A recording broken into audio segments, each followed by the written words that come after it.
Queridos, abramos a palavra do Senhor em Hebreus capítulo 13.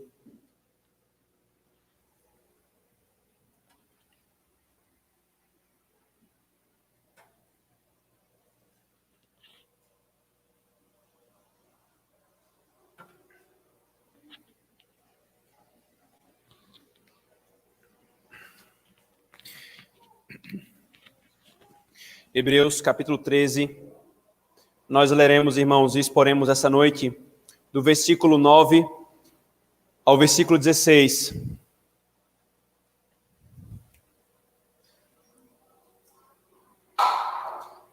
Diz assim, irmãos, a palavra do Senhor: Não vos deixeis envolver por doutrinas várias e estranhas, porquanto o que vale é estar o coração confirmado com graça, e não com alimentos, pois nunca tiveram proveito os que com isto se preocuparam.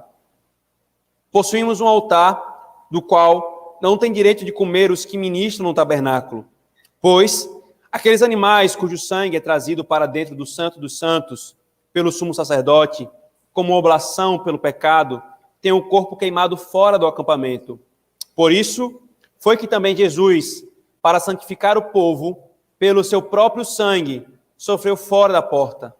Saiamos, pois, a ele fora do arraial, levando o seu vitupério.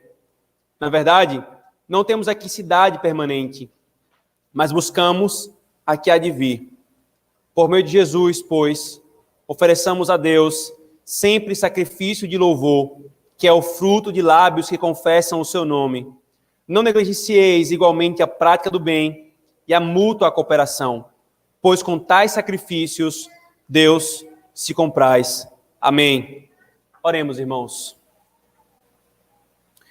Senhor Deus, bendito seja o teu nome, Senhor, pela tua palavra, pela orientação que recebemos de ti.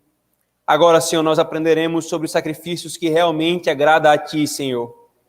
Que o Senhor nos ensine a sacrificar a ti com sacrifícios espirituais. Que o Senhor coloque o nosso coração nestas coisas, Senhor, pela tua palavra. Em nome de Jesus nós oramos. Amém. Irmãos, como nós vimos hoje pela manhã, o autor conduziu-nos à imutabilidade de nosso Senhor Jesus. E ele fez isso, irmãos, em parte, como uma grande base, como nós vimos, do ornamento do que ele falou até então na Epístola aos Hebreus, e em parte, queridos, preparando para o que viria agora, que é a base doutrinária do que ele vai falar do versículo 9 ao versículo 6. E sendo bem objetivo, irmãos, a ideia principal que eu estou querendo nos ensinar aqui, do versículo 9 ao versículo 16 da Epístola aos Hebreus, é essa, irmãos. Porque Cristo é o mesmo na antiga e na nova aliança, e o será eternamente. Então, os crentes devem desprezar as doutrinas estranhas que insistam em mantê-los longe de Cristo.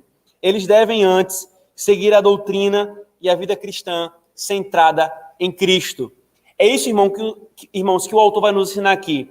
Porque Cristo é imutável, porque ele é o que ele é, nós devemos repudiar doutrinas estranhas, doutrinas que nos levem para longe de Cristo e, na verdade, nos apegarmos e nos dedicarmos àquilo que realmente importa. Por isso, irmãos, nós temos 3 aspectos aqui nesse texto, 3 pontos que nós seguiremos. Primeiro, cuidado com as doutrinas estranhas sem valor. Cuidado com as doutrinas estranhas sem valor. Depois, o que realmente tem valor é o coração confirmado com graça. E por último, a vida vivida com base no que tem valor. São essas 3 coisas, irmãos, que o autor nos fala aqui, que nós veremos essa noite. Vejamos primeiramente, queridos, o versículo 9, primeiramente, o cuidado com as doutrinas estranhas sem valor. Veja o versículo 9. Ele diz: Não vos deixeis envolver por doutrinas várias e estranhas, porquanto o que vale é estar com o coração confirmado com graça e não com alimentos, pois nunca tiveram proveito os que com isto se preocuparam. Queridos, o autor aqui, irmãos, ele é objetivo com a igreja. Ele adverte que a igreja ela não deveria se envolver com doutrinas estranhas. Doutrinas estranhas, ele coloca doutrinas várias e estranhas. Irmãos, a ideia da palavra que é colocada aqui por se envolver, né? Ele diz assim, não vos deixes envolver. Literalmente, irmãos, é ser levado passivamente. Imagina então, irmãos, um barco que está à deriva, um barco à vela que está à deriva no mar, ou uma palha solta no meio de um mato. O vento que bate leva essa palha para onde for, ou esse barco para onde for. A imagem que o autor está trazendo aqui, irmãos, é exatamente essa. Você, a igreja, não deve se deixar levar como uma palha é levada pelo vento, como um barco é levado pelo vento, de uma forma totalmente aleatória e sem estabilidade. Algumas versões, irmãos, elas traduzem esse versículo assim: não se deixem levar pelos diversos ensinos estranhos. E outras vão para o ponto principal aqui, que a ideia do verbo é não se deixe influenciar. Não se deixe influenciar pelas doutrinas. Queridos, essa não é a primeira vez que os apóstolos fazem esse alerta. Vejam, por favor, Judas. Quando nós expusemos Judas, nós vimos esse aspecto também. Veja que é exatamente o verbo que o autor usa aqui com relação às falsas doutrinas. É exatamente esse o verbo que ele usa aqui para repreender também a igreja, ou alertar a igreja. Veja Judas, versículo 12.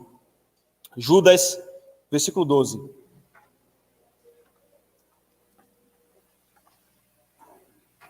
Ele diz, irmãos, estes homens, ele está se referindo aos falsos profetas, são como rochas submersas em vossas festas de fraternidade, banqueteando-se juntos, sem qualquer recato, pastores de si mesmo, pastores que a si mesmos se apacentam, nuvens sem água, impelidas pelo vento.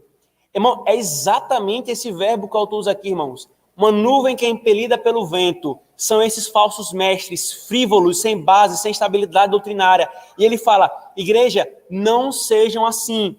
Não se deixem levar por essas doutrinas. Porém, irmãos, mais especificamente ainda, vejam Efésios, por favor. Veja o que Paulo fala em Efésios, capítulo 4, versículo 13 e 14. Aqui, irmãos, no capítulo 4, o apóstolo Paulo está mostrando à igreja o porquê de Deus ter entregue oficiais à igreja. Ele entregou primeiramente, no primeiro momento, à igreja neotestamentária, apóstolos, evangelistas, profetas, e então, concomitante a esses, e depois continuando o trabalho perene e permanente na igreja, os presbíteros. E ele diz o porquê. Por que Deus fez isso? Aí ele fala, até que todos cheguemos à unidade da fé e do pleno conhecimento do Filho de Deus, à perfeita varonilidade, à medida da estatura da plenitude de Cristo, para que, veja, não mais sejamos como meninos, agitados de um lado para outro e levados ao redor por todo o ventre de doutrina, pela artimanha dos homens, pela astúcia com que induzem ao erro. Irmãos, o mesmo verbo que o apóstolo Paulo está usando aqui para nós não sermos levados por doutrinas estranhas é o verbo que o autor de Hebreus está usando. Nós não devemos ser levados, influenciados. Literalmente, irmãos, doutrinas estranhas aqui é doutrinas estrangeiras. E é curioso esse adjetivo que o autor usa, né? Não é um estranho, há uma palavra específica para estranho no grego, mas ele usa a palavra estrangeira, que também era traduzido por estranho, não é um problema aqui, mas é um destaque de uma outra totalmente diferente. Não é a doutrina que vem do reino de Cristo, não é a doutrina que vem de Cristo, é uma doutrina estranha, é estrangeira, nós não conhecemos, ela não tem nada a ver com Cristo. E por que essa característica, irmão, da doutrina estranha? Porque ele acabou de falar sobre o Cristo que é imutável, que é a base disso que ele vai falar aqui agora, e o tempo todo, se você perceber, queridos, ele enfatiza a pessoa e a obra de Cristo. Aqueles que são levados pelas doutrinas estranhas e falsas, irmãos, e várias, eles não estão fundamentados em Cristo. Isso aqui, irmãos, é exatamente o ponto que eu estou querendo mostrar. Que quanto mais ignorantes os homens são de Cristo, isto é, do seu ser e da sua obra, mais facilmente eles são levados pelos falsos ensinos.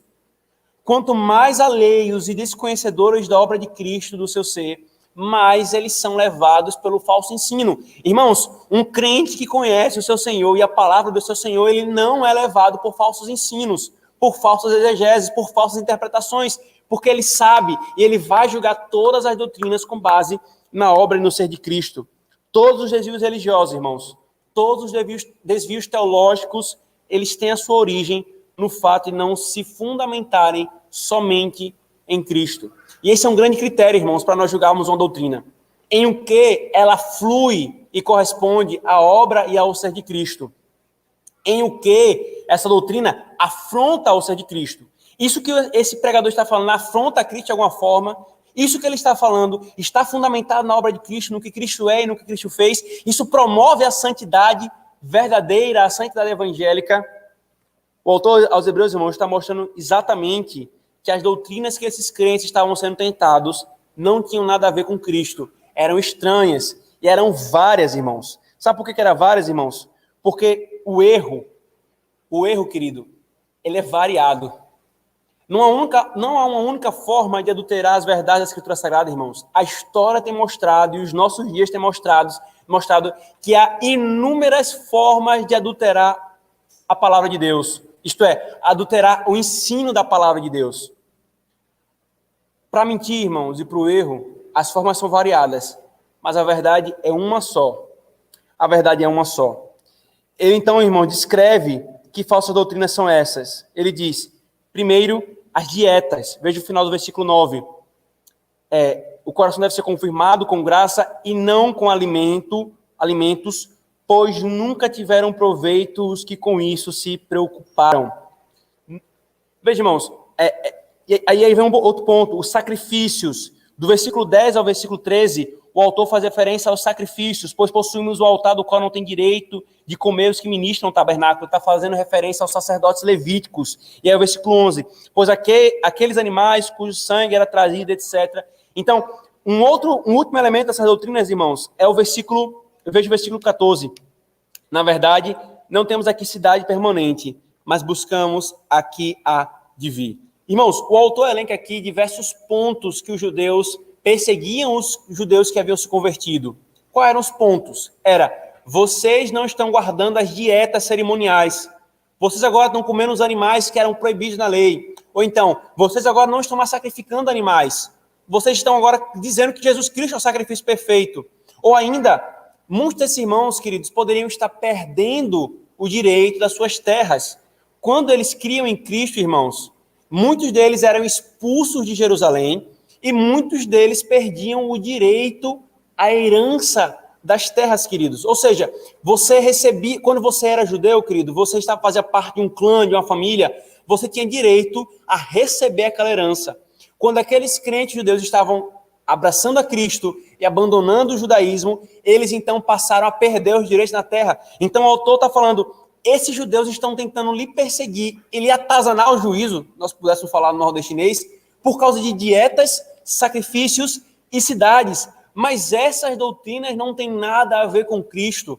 Ele fala claramente, irmãos, os que se preocupam com isso não têm proveito algum. A palavra aqui para proveito, irmãos, não tem valor. Não tem valor moral, que é o ponto aqui da palavra que ele usa para valor, ou não tem proveito, coisa sem valor, que ele diz, coisa sem valor, porquanto o que vale é estar com o coração confirmado na graça, e aí ele fala, coisas que não tiveram proveito, ou seja, em dois sentidos ele fala, é inútil continuar insistindo com isso, é inútil. Essas coisas, irmãos, ele diz, não tem valor, pois não foram entregues para ter valor em si mesmas, elas nunca trouxeram um proveito para além do que elas foram entregues, irmãos, e elas não poderiam fazer isso, elas não tinham poder, irmãos. É claro, queridos, que tais coisas, o autor fala aqui de dietas. Quem foi que ordenou as dietas? Quem foi que separou os animais impuros dos puros? Foi o Senhor Deus.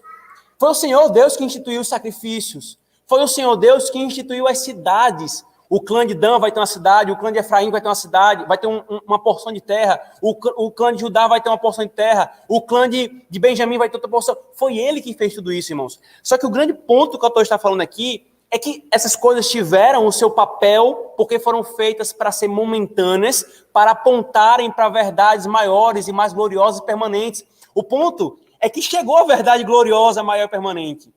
Cristo foi manifesto. O evangelho foi consumado, a obra foi executada. Não há mais necessidade. E mais, ainda a época que tinha necessidade, se você se apegava a essas coisas de uma forma indevida, você não tinha proveito algum, porque o fim último delas não era elas por elas, mas era participar em fé dessas coisas, mirando o Cristo que era anunciado por meio delas, por meio dessas coisas. O que o autor está se referindo aqui, então, irmãos, é exatamente a teimosia e a inutilidade espiritual efetiva dessas coisas. A abstinência de alimentos, irmãos, por si só, não vale de nada. E aí você percebe, irmãos, o quão ridículo é alguns que insistem com essas coisas na nova aliança do Pacto da Graça. Irmãos, algo mais claro do que isso não há. Mas veja, irmãos, como Calvino comentou, a observância de alimentos não tem conexão alguma com a nossa salvação final ou com a genuína santidade. A graça espiritual de Deus e não as observâncias de alimentos, é isso sim que traria a verdadeira estabilidade espiritual. É isso sim que tem valor diante do Senhor. Tabernáculo, ofertas sangrentas e cidades, irmãos, tudo que ele descreve aqui nesse texto, devem ser abandonados por causa de Cristo. Continuar preso a essas coisas como se tivessem valor é separar-se de Cristo, irmãos. Veja o que ele fala aqui no versículo 12. Quando aqui, irmãos, ele faz uma cadeia de ligação. Ele liga alimentos, depois sacrifícios, e diz que nós temos um altar superior e não um altar carnal como era na antiga aliança. Depois fala de Cristo que foi oferecido como sacrifício, que os animais eram oferecidos como sacrifícios e queimados fora do arraial. E ele fala, foi por isso que Cristo foi crucificado fora do arraial. E qual é a aplicação que ele traz então, irmãos? Veja, pois, versículo 12, por isso foi também Jesus, para santificar o povo pelo seu próprio sangue, sofreu fora da porta. Saiamos, pois, a ele, fora do arraial, levando o seu vitupério. Ou seja, Cristo foi queimado fora do arraial. Para que vocês estão se apegando a uma cidade? Para que vocês estão se apegando a Jerusalém? Para que vocês estão preocupados com as terras que vocês iam herdar do clã? Porque, aí ele fala, na verdade, nós não temos aqui uma cidade permanente. Nós buscamos a que há de vir. E é exatamente, irmãos, a cidade que foi repetida várias vezes em Hebreus capítulo 11. Nós miramos a cidade que há de vir. Nós não estamos apegados a isso aqui. Por isso, se você, o autor está falando, quer mostrar para esses crentes judeus, se você continuar se apegando a estas coisas, você está desprezando a Cristo. Mas se você despreza essas coisas, você tem que se apegar a Cristo e ao seu vitupério, à vergonha e a tudo que ele passou. Queridos, como tais coisas se aplicam a nós, irmãos, hoje? Primeiramente, irmãos, o autor é claro, igreja, claríssimo. Não vos deixeis envolver por doutrinas várias e estranhas. Queridos, as doutrinas erradas e heréticas, elas são variadas. Satanás, irmãos, ele possui, se eu posso fazer esse trocadilho, uma criatividade para o engano, para o erro e para a mentira, irmãos. Você olha para a história da igreja, você olha para muitas igrejas que levam o nome de igreja hoje, irmãos, você fica escandalizado com tanta baboseira que Satanás tem produzido, ele tem sido falado como, em nome de Deus, queridos. Erro e heresia, irmãos, são vários, mas a verdade é única. E isso nunca mudou, irmãos. Em nossos dias, queridos, nos dias dos apóstolos, nos dias do autor dos Hebreus, ele alerta, não se deixem levar. Não se deixem levar. E nos nossos dias, irmãos, continua a mesma coisa. Eu diria, queridos, que até se potencializou pela promoção de duas coisas, do pluralismo e da facilidade de difusão midiática. Irmãos, hoje qualquer um pega um celular, abre um canal no YouTube e começa a falar uma série de baboseiras da palavra de Deus, uma série de erros e de más interpretações, uma série de heresias. E muitos, irmãos, por serem frívolos na base doutrinária, são levados com muita facilidade por essas coisas, queridos. Nós temos aqui, eu vou afunilar mais ainda o funil, irmão, nesse ponto, porque a minha expectativa é que a igreja não se deixe levar por neopentecostais, por existencialistas, por homens que se dizem crentes, na verdade estão defendendo ideologias ímpias, travestidas com o evangelho. Isso aqui está escancarado, irmãos. Mas aí, querido, vem um pluralismo teológico hoje, nos nossos dias, que alguns amigos batizavam de reformodinha. É uma salada de fruta, irmãos, que é batizada por reformada. Pessoas perceberam que colocar o nome reformado dá certo. As pessoas vão abrir o coração. E, irmãos, coisas mais absurdas são chamadas hoje de reformado. Não, é uma forçação de barra. Os reformadores ensinaram isso. E muitas igrejas, irmãos, estão sendo levadas por esse tipo de mentalidade. Pregadores na internet, quando muitas vezes, alertas após alertas, o conselho tem dado à igreja e aos jovens, não preteram, não desprezem a pregação pública da sua igreja, o ensino doutrinário da sua igreja, a pregadores. Muitos pregadores, irmãos, aqui falando dos homens piedosos, são homens maduros na fé, são homens piedosos. Mas se nós não entendermos esse ponto, nós podemos correr o risco de daqui a pouco começar a misturar as coisas, compreensões equivocadas. Se nós estamos na igreja presbiteriana do Brasil, irmãos, não é porque essa igreja é a mais santa ou a melhor. Não, irmãos. É porque nós cremos que o que é professado é corretamente interpretado na palavra de Deus. E não que outras tradições ou irmãos nossos não sejam crentes por um erro ou outro, ou por uma divergência ou outra, mas porque nós defendemos uma unidade doutrinária, queridos. Por isso, irmãos, nessa época em que falso ensino ou ensino errado, ou até más interpretações, imprecisão, é facilmente difundido na internet, irmãos, deve-se atentar às igrejas e à Igreja de Cristo e à Igreja Presbiteriana Manancial. Não se deixem envolver por várias e estranhas doutrinas, irmãos. Nós julgamos uma doutrina pela obra de Cristo, se ela é fiel à palavra, a uma correta interpretação da palavra, e não, queridos, pela última onda que vem. O interessante, irmãos, é que normalmente todos os comentaristas eles destacam que esse versículo 9, não vos deixeis envolver por várias doutrinas, está intimamente ligado ao que nós vimos domingo passado, no versículo 7 e 17. Obedecei aos vossos guias e sede submissos para com eles, que isso envolve também a submissão no ensino.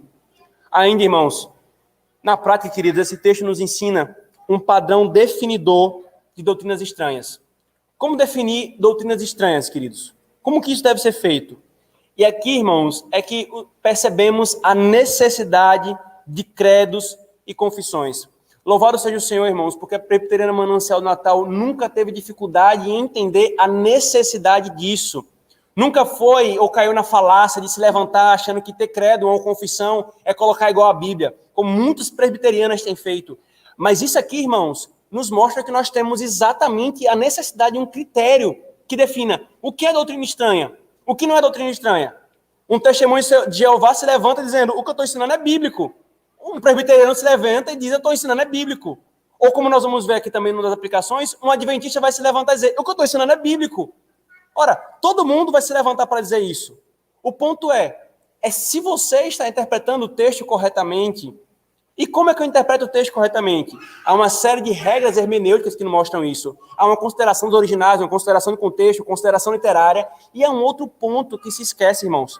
É como que a Igreja de Cristo, como um corpo, interpreta aquela doutrina.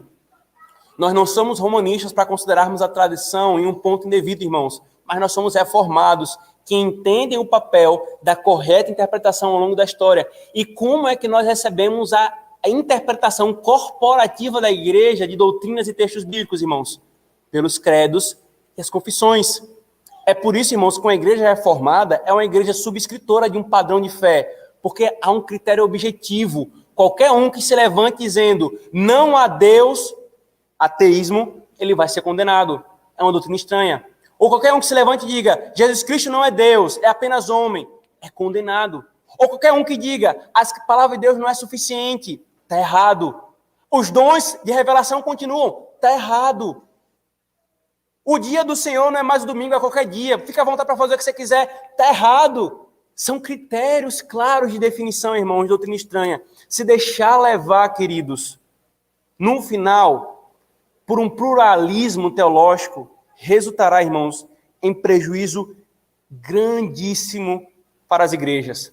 Ainda, irmãos, que não concordemos, por exemplo, uma batista reformada e uma presbiteriana, mas há muito mais comunhão entre uma batista reformada e uma presbiteriana reformada, quando as duas têm a confissão de fé, por exemplo, e há um respeito, há uma hombridade. Nós discordamos, mas você é claro no que você professa.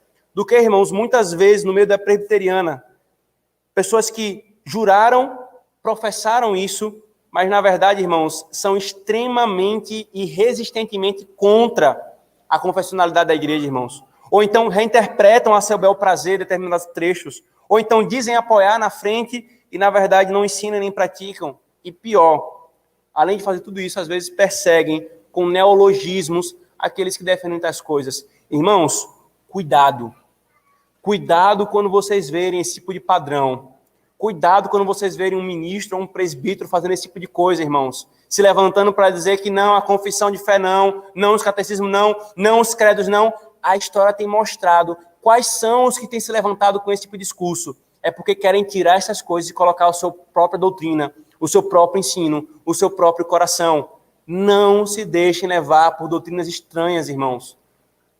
A boa doutrina, a doutrina que a correta interpretação da Escritura Sagrada deve ser, irmãos, aquilo que nós nos apeguemos. E por último, irmãos, nesse primeiro ponto, cuidado também, queridos, com dois outros erros beirando seitas gravíssimos, que são os romanistas e os adventistas, irmãos. Muitas pessoas se admiram com o adventismo do sétimo dia, até porque ele recurso musical, aquele negócio todo, a técnica belíssima. Mas o ponto aqui, irmãos, é que o autor aos Hebreus está muito claro. Se apegar a tais coisas é desprezar a Cristo. E aí, então, irmãos, você vê esses dois grupos teológicos eclesiásticos nos nossos dias, o romanismo com suas proibições de alimentos, e bem como os adventistas, irmãos, proibindo todo tipo de alimento. Você não pode comer isso, você não pode comer aquilo.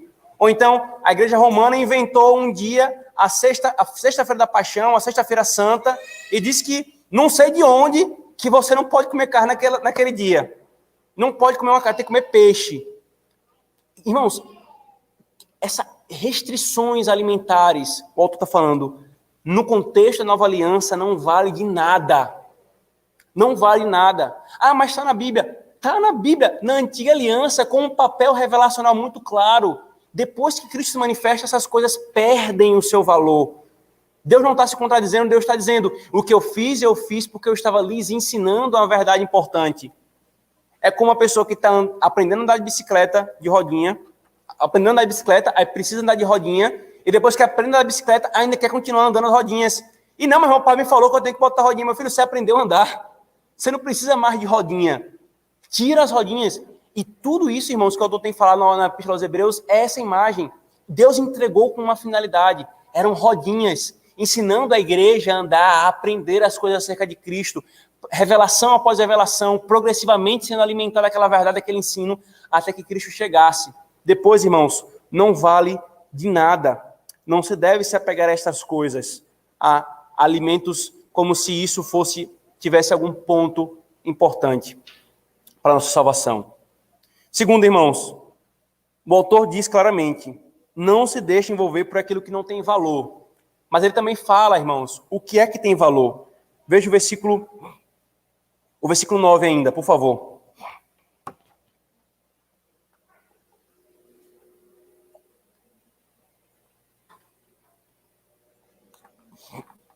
Ele diz, irmãos, não vos deixeis envolver por doutrinas estranhas, porquanto o que vale é estar o coração confirmado com graça e não com alimentos e tudo aquilo outro que ele vai falar posteriormente. Diretamente, irmãos, o autor nos diz, direta e explicitamente, o que é que vale, o que é que tem valor. Ele fala, o que tem valor é ter o coração confirmado com graça. Essa palavra aqui, irmãos, o que tem valor, como eu falei no primeiro ponto, é algo que está ligado ao bom, ao belo, ao agradável. É algo que realmente importa, irmãos. Algo que é bom, que vale no sentido moral. No sentido moral. Ou seja, não serve de nada tais coisas externalistas que foram feitas para serem provisórias e momentâneas. Não possuem valor em si mesmas, nem finalidade elevada. E então, irmãos, aqui ele faz um contraste que é fundamental para todos os outros contrastes que ele faz. O contraste é o que realmente tem valor é a graça confirmando o coração, ou o coração confirmado com graça.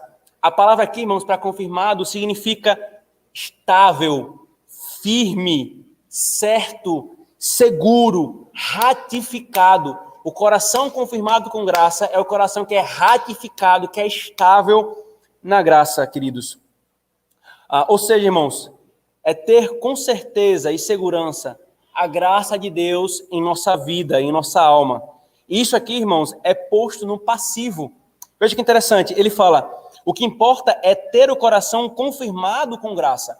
E o verbo aqui, irmãos, no grego, para confirmado, é posto no passivo. Ou seja, não é algo que nós fazemos, mas é o que é feito em nós. Essa confirmação que é posta em nós da parte de Deus. Do que vale, então, irmãos?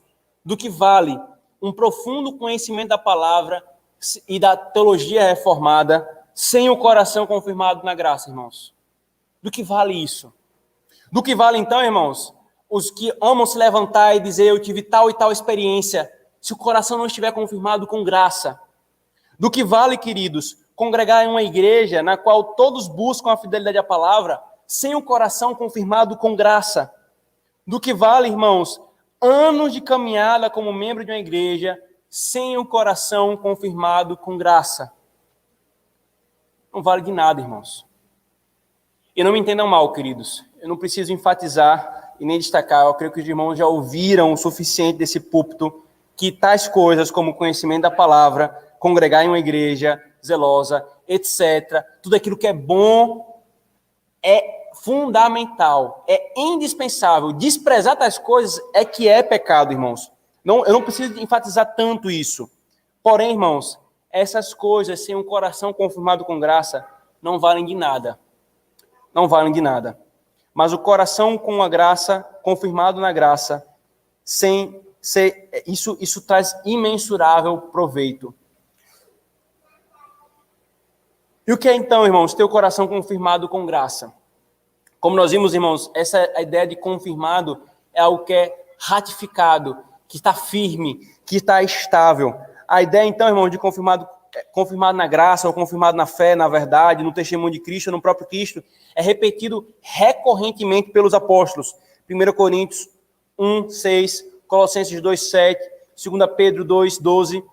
Quando, irmãos, o autor aqui estabelece o contraste entre as coisas externalistas na antiga aliança e o coração confirmado com graça, e em seguida nos fala da obra de Cristo e da participação visível nela, quando ele fala assim, participemos do seu vitupério. Veja o que ele fala, versículo 13, saiamos, pois, a ele, fora do arraial, levando o seu vitupério. Ou seja, irmãos, quando em todo o contexto ele nos fala que não é externalismo da antiga aliança, e sim participar da obra de Cristo, irmãos, o autor está nos mostrando, queridos, que ter o coração confirmado com graça é ter uma real e verdadeira e espiritual participação da graça de Cristo. É isso que é ter o coração confirmado com graça, irmãos. É uma real, verdadeira e espiritual participação da graça de Cristo. E no contexto da epístola, irmãos, perseverar é ser confirmado na graça e com graça. Perseverar até o fim. A santidade e a perseverança, irmãos, atestam e confirmam por obra de Deus que nós estamos com a graça ou não, ou na graça ou não. E querer insistir, irmãos, nas ordenanças externalistas que não têm mais valor é se excluir da graça. Estar confirmado na graça, então, irmãos, traz algumas evidências que vão nos ajudar a entender o que é ter o coração confirmado com graça. E então vem o nosso terceiro momento, o versículo 15 e 16. Se não ficou claro o que é ter o coração confirmado com graça, que na verdade, espero que tenha ficado claro que é participar da obra de Cristo, quando ele fala que nós devemos levar o vitupério de Cristo e não nos apegar a essas coisas externalistas, ou seja, ter o coração confirmado com graça é ter a participação na graça de Cristo. Agora, irmãos, ele vai nos dar evidências de que nós temos o coração confirmado com graça. Quais são as evidências, irmãos? O versículo 15 e 16. Por meio de Jesus, pois, ofereçamos a Deus sempre sacrifício de louvor, que é o fruto de lábios que confessam o seu nome. Não negligencieis igualmente a prática do bem e a mútua cooperação, pois com tais sacrifícios Deus se compraz.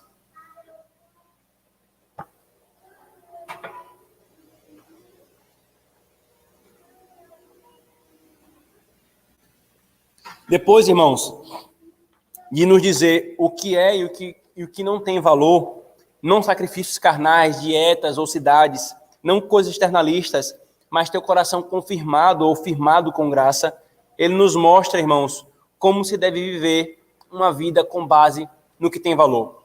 Ora, viver com base naquilo que não tem valor é viver preocupado com dietas, é viver preocupado com essas coisas externalistas. Mas viver uma vida que tem real valor, ele vai dizer, é isso. Como quem diz, portanto, se há algo de maior valor e estamos com o coração confirmado com graça, e isso é o que é de maior valor, então é assim que vocês devem viver. É isso que se espera e é evidência de que vocês estão confirmados com graça. E o que é, irmãos? O autor fala aqui de duas coisas, queridos. Primeiro, o culto, sacrifício por meio de Cristo, como fruto da crença, como fruto da profissão de fé. Ele fala assim no versículo 15, por meio de Jesus, pois, e aqui esse pois, irmãos, é um portanto, ele tá pegando toda a conclusão do que ele falou e aplica dessa forma. Portanto, por meio de Jesus, ofereçamos a Deus sempre sacrifícios de louvor, que é o fruto de lábios que confessam o seu nome. Irmãos, oferecer a Deus sacrifícios, sem dúvida, o autor está se referindo aqui, não é a sacrifício de animais. Irmãos, toda a epístola, ele falou contra a ideia de continuar fazendo isso. Ele acabou de falar contra isso. O que ele está fazendo aqui, irmãos, é mostrar qual é o tipo de sacrifício que foi substituído. Ora, se os sacrifícios faziam parte do culto da antiga aliança, Deus ainda é cultuado. Quando os judeus se levantam contra os cristãos, ele queria mostrar, vocês não sacrificam a Deus. Eles, sim, Cristo é o sacrifício perfeito, nós não precisamos mais sacrificar animais, porque Cristo é o Cordeiro de Deus. Mas há um sacrifício, sim, que nós ofertamos a Deus. São os sacrifícios de louvor. Sacrifício de louvor. O próprio autor, irmãos, deixa claro que não é sacrifício em termos de animal, mas é um significado mais pleno de sacrifício. E quando ele também fala, irmãos, veja o versículo 10, quando ele diz assim, possuímos um altar. Ele também não está referindo, irmãos, dizendo que o crente, a igreja, tem que ter um altar. Né? Você já viu, a pessoa fala assim, eu vou lá na frente do altar. Irmãos, altar é uma coisa da antiga aliança. Não existe altar na nova aliança. Isso aqui é um púlpito onde se sustenta a Bíblia e que nos mostra a reverência do que está sendo feito. Mas isso aqui não é um altar. A mesa do Senhor não é um altar. Porque isso fazia parte da antiga aliança. O que ele está falando, irmãos, é que o que Cristo fez, a cruz, ali foi onde Cristo foi oferecido.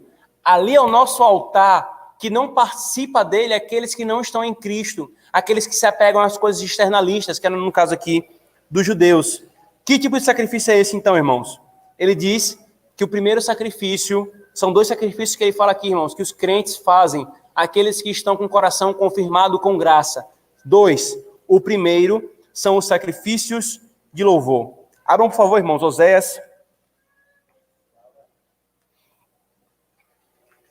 Profeta Oséias.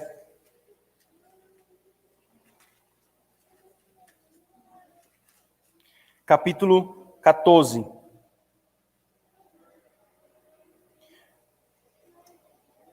Versículo 2. Oséias, capítulo 14. Versículo 2.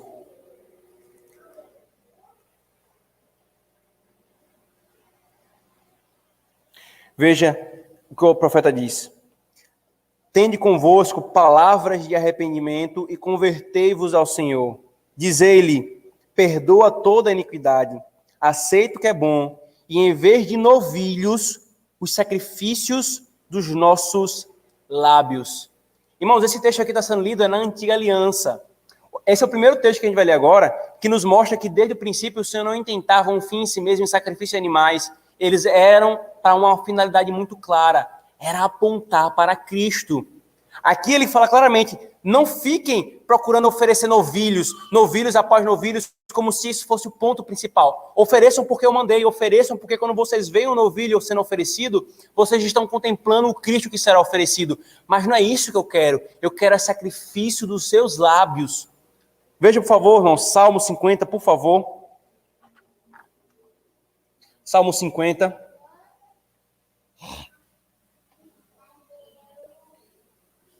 Veja, por favor, Salmo 50, versículo 14. Oferece a Deus sacrifício de ações de graças e cumpre os teus votos para com o Altíssimo. Agora, irmãos, veja o Salmo 51, por favor. Salmo seguinte.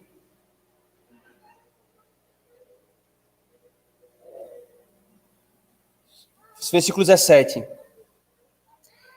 Sacrifícios agradáveis. Versículo 16, irmãos, perdão. Versículo 16. Pois não te comprases em sacrifícios, do contrário, eu te os daria, e não te agradas de holocaustos. Sacrifícios agradáveis a Deus são o espírito quebrantado, coração compungido e contrito. E novamente, irmãos, o Salmo 54, por favor, versículo 6.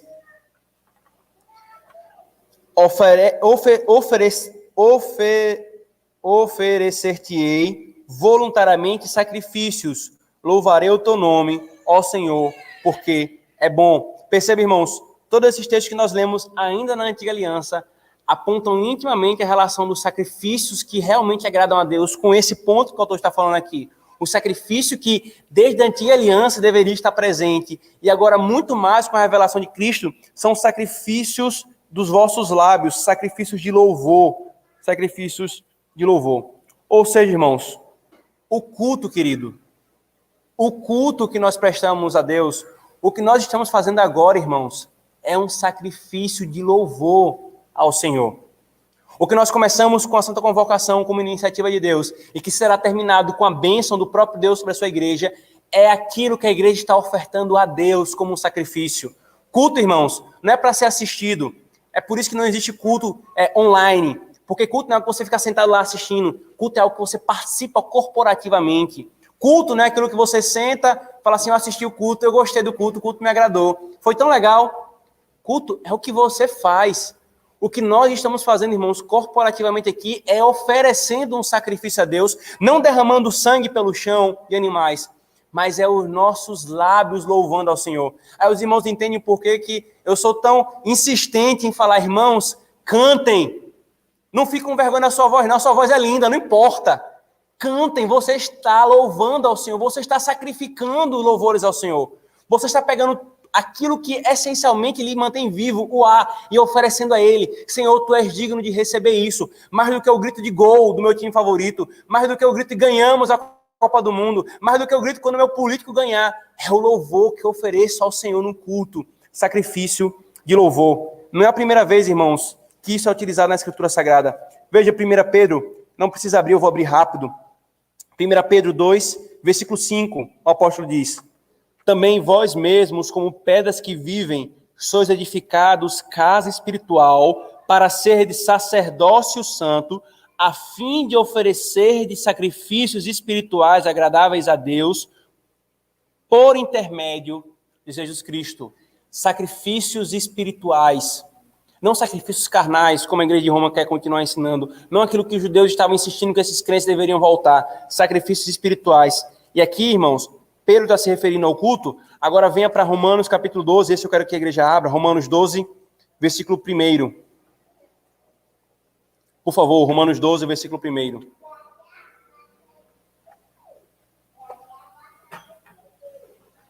Romanos 12, versículo 1.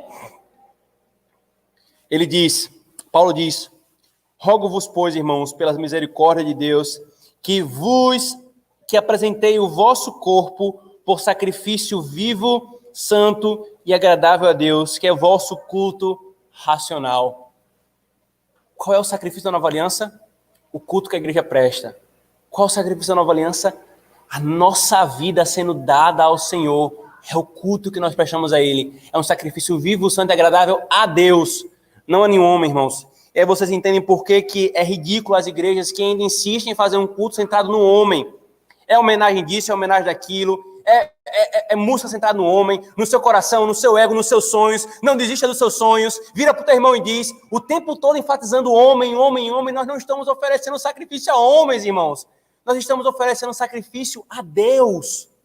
É a Ele que nós devemos performance. É uma apresentação, literalmente, irmãos, é uma apresentação que nós estamos fazendo para Deus. Quando você, jovem que já terminou a faculdade, o irmão que teve alguma formação, foi apresentar o seu TCC, Você treinou, você ensaiou, você foi para lá, foi para cá, Laís vai apresentar daqui a pouco, se Deus quiser. Porque você quer fazer uma boa performance àqueles que você vai apresentar. Se você é um artista, já fez apresentação em jogral, nós temos irmãos aqui que fazem apresentações musicais, é um cuidado, é um ensaio, é uma preparação. Você quer fazer uma boa performance. Irmãos, o que nós estamos fazendo aqui é a performance das performances. É a apresentação das apresentações. É o sacrifício de louvor. Nós temos que estar envolvidos nisso, irmãos. Nós temos que colocar a nossa alma nisso, irmãos. Nós temos que nos preparar para isso, irmãos. Porque nós não vamos apresentar, não é para o pastor, coitado. É para Deus.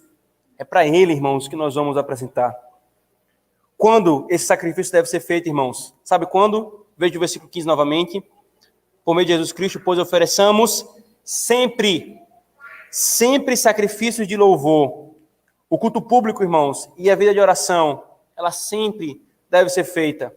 Não há um dia, um ponto, irmãos, que tenha que parar. É por isso a angústia e a luta de muitos pastores reformados junto aos magistrados civis, para que eles, tão logo fosse possível e minimamente seguro, nos desse a liberdade e o direito de escolhermos se nós íamos voltar a cultuar ao Senhor. Não é uma opção, é sempre deve ser feito isso, irmãos, e não deve parar.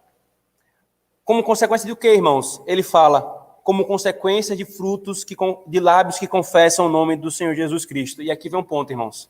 Aquele que é confirmado na graça, que é confirmado com graça, que professou a fé em Cristo, que declarou, eu confesso o teu nome, Senhor Jesus Cristo, é desse coração que parte o louvor. Corações, irmãos, que não confessaram a Cristo. Se você não crê em Cristo, você não oferece nada. Não há nada que é oferecido a Deus.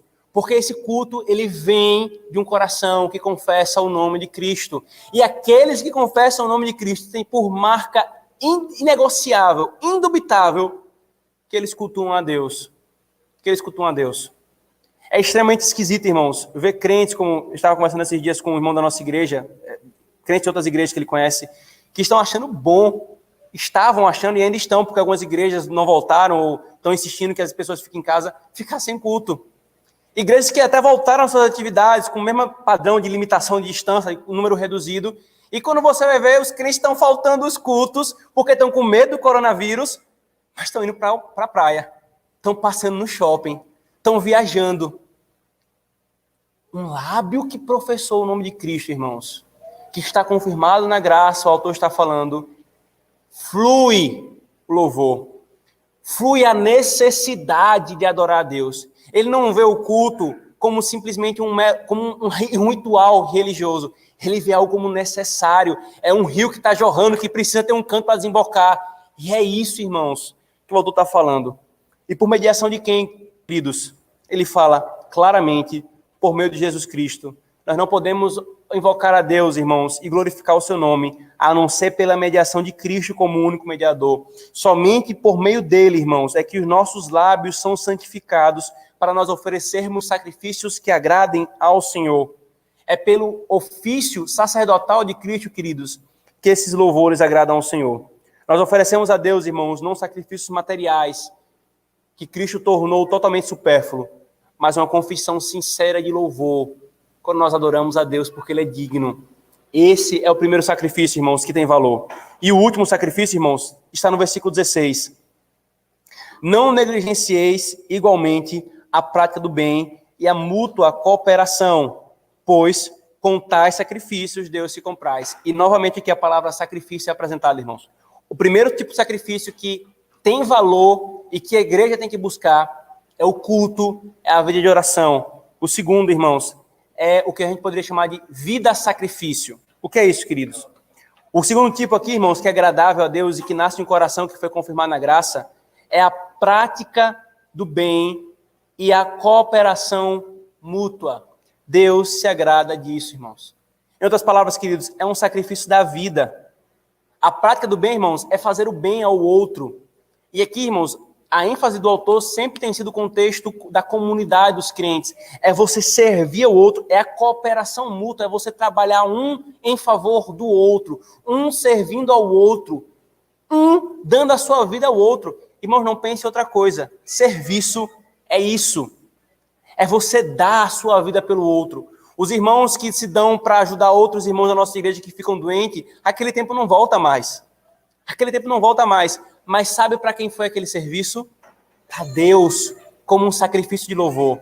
Quando as irmãs servem mutuamente umas às outras e a igreja se dedicando, preparando lanches ou fazendo o que tiver que ser feito para o bem do corpo, que infelizmente nós ainda não estamos podendo ter esse maravilhoso momento de comunhão do lanche e da comida, mas com isso, irmã, você não está vendo ninguém vai lhe dar um valor no final do mês, você não está ocupando nenhum ministério, você não é líder disso, não é líder daquilo, para você ter honra e glória do seu nome, mas você está oferecendo um sacrifício, uma cooperação mútua ao Senhor.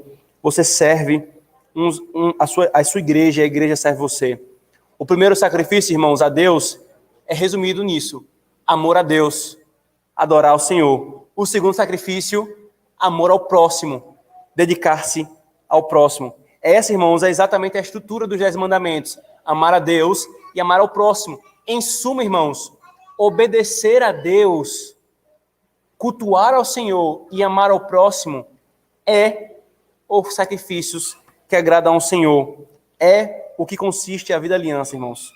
Sejam quais forem os benefícios que façamos, irmãos, aos filhos de Deus, Deus se agrada disso como sendo a Ele mesmo, como sendo um sacrifício espiritual. Você está na graça? Nós estamos, irmãos, com o coração confirmado na graça, queridos. Vamos fazer o teste do autor? Como você vê o culto? Como você lida com ele? Qual a importância dele para a sua vida? Qual o lugar que você dá a ele na sua vida, na sua agenda? Como você vê a vida de oração? Irmãos, nós estamos com o coração confirmado na graça.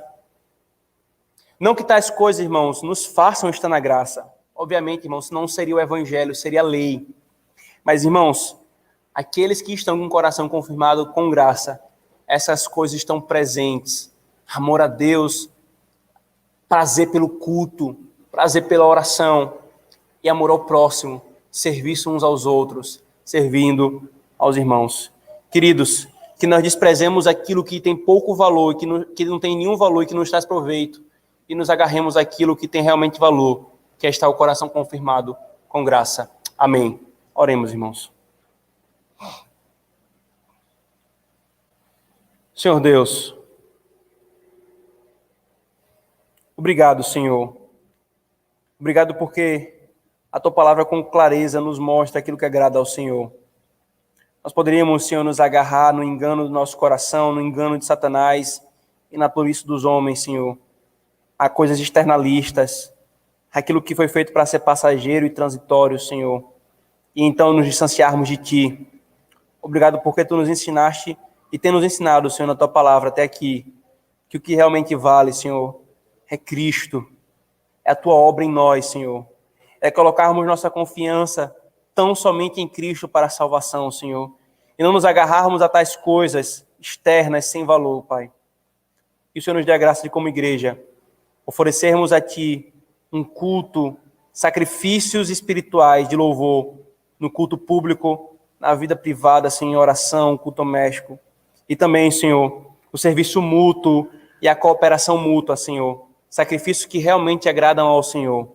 Que o Senhor fortaleça o nosso coração nessas coisas, e quando a nossa carne desejar se distanciar tais coisas, Senhor, nós sejamos tomados por Ti.